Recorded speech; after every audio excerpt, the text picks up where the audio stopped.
Milestone school and কলেজের শিক্ষার্থীদের বহনকারী বিমান দুর্ঘটনায় আহত রোগীদের চিকিৎসার খোঁজ নিতে শনিবার রাত ৯:১০ জাতীয় burn and plastic surgery institute পরিদর্শন করেছেন প্রধান উপদেষ্টা প্রফেসর মুহাম্মদ ইউনুস।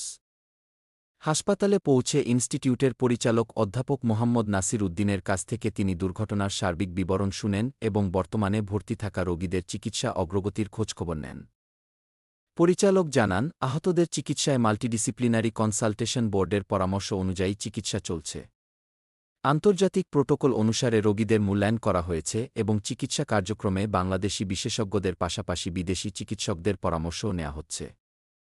বর্তমানে বার্ন ইনস্টিটিউটে চিকিৎসাধীনদের মধ্যে ৪ জনের অবস্থা ক্রিটিক্যাল, ৯ জন সিভিয়ার এবং ২-৩ জন ইন্টারমিডিয়েট পর্যায়ের বলে জানান তিনি। তবে তিনি বলেন, রোগীদের অবস্থা অনুযায়ী এই শ্রেণীবিন্যাস সময়ের সাথে পরিবর্তিত হতে পারে। প্রধান উপদেষ্টা চিকিৎসা সেবায় কোনো যন্ত্রপাতি বা ওষুধের ঘাটতি আছে কিনা জানতে চাইলে পরিচালক জানান, সরকারের পক্ষ থেকে প্রয়োজনীয় সবকিছু সরবরাহ করা হয়েছে। কিছু বিশেষ যন্ত্রপাতি সিঙ্গাপুর থেকে আগত চিকিৎসকরা সঙ্গে করে এনেছেন। বিশেষ সহকারী অধ্যাপক মো. শায়েদুর রহমান বলেন, দুর্ঘটনার পর দগ্ধ রোগীদের প্রথমে নিকটবর্তী হাসপাতালে প্রাথমিক চিকিৎসা দিয়ে দ্রুত বার্ন ইনস্টিটিউট ও সিএমএইচে স্থানান্তর করা হয়। তবে রোগী স্থানান্তরের সময় অ্যাম্বুলেন্সের স্বল্পতা ছিল উল্লেখযোগ্য একটি সমস্যা। এই ঘটনায় জরুরি স্বাস্থ্যসেবার সীমাবদ্ধতা স্পষ্টভাবে প্রকাশ পেয়েছে বলে মন্তব্য করেন তিনি। তিনি আরও জানান, প্রাথমিকভাবে বিভিন্ন হাসপাতালে রোগীদের পাঠানো, দেহাবশেষ শনাক্তকরণে ডিএনএ টেস্টের প্রয়োজনীয়তা, এসব কারণে হতাহতদের প্রকৃত সংখ্যা নির্ধারণে কিছুটা বিভ্রান্তি সৃষ্টি হয়েছিল।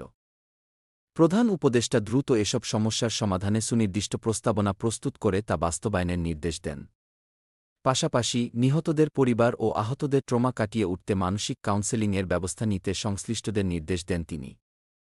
এতে আহতদের পরিবার, নিহতদের স্বজন এবং মাইলস্টোন স্কুলের সংশ্লিষ্টদেরও অন্তর্ভুক্ত করার পরামর্শ দেন। এছাড়াও হাসপাতালে অবস্থানরত রোগীদের স্বজনদের প্রতি সহানুভূতিশীল ও যত্নশীল আচরণ নিশ্চিত করতে নির্দেশ দেন তিনি। প্রধান উপদেষ্টা বলেন, রোগীদের সর্বোচ্চ চিকিৎসা নিশ্চিত করতে আমরা আন্তরিক এবং দৃঢ়প্রতিজ্ঞ। তিনি চিকিৎসা সেবায় নিয়োজিত চিকিৎসক, নার্স, স্বাস্থ্যকর্মীসহ সংশ্লিষ্ট সকলকে আন্তরিক ধন্যবাদ ও কৃতজ্ঞতা জানান। একই সাথে যারা বিদেশ থেকে এসে দুর্ঘটনার সময় বাংলাদেশের পাশে দাঁড়িয়েছেন, তাদের প্রতিও কৃতজ্ঞতা প্রকাশ করেন। হাসপাতাল পরিদর্শনের সময় প্রধান উপদেষ্টার সঙ্গে স্বাস্থ্য উপদেষ্টা নূরজাহান